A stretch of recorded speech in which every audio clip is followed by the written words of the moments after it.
मित्रांनो, या ठिकाणी जे आपण पाहताय हे कासारी येथील गोठा आहे आणि जे आपल्या शेतामध्ये कपाशी निघते ह्या कपाशीचं ह्याने शेड बनवलं आहे. त्यासोबतच वाघुरा बाहेर लावलेले आहे ज्याच्यामुळे मांजर वगैरे येणार नाही.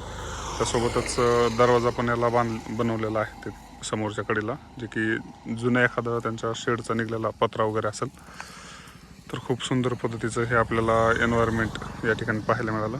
आराम करतात आजोबा त्या ठिकाणी.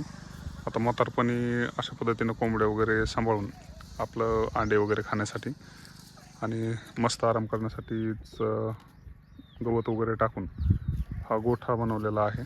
खूप सुंदर पद्धतीचा हा आपल्याला इन्फ्रास्ट्रक्चर या ठिकाणी वाटलेला आहे. त्याच्यामुळे म्हटलं घ्यावा एक व्हिडिओ करून.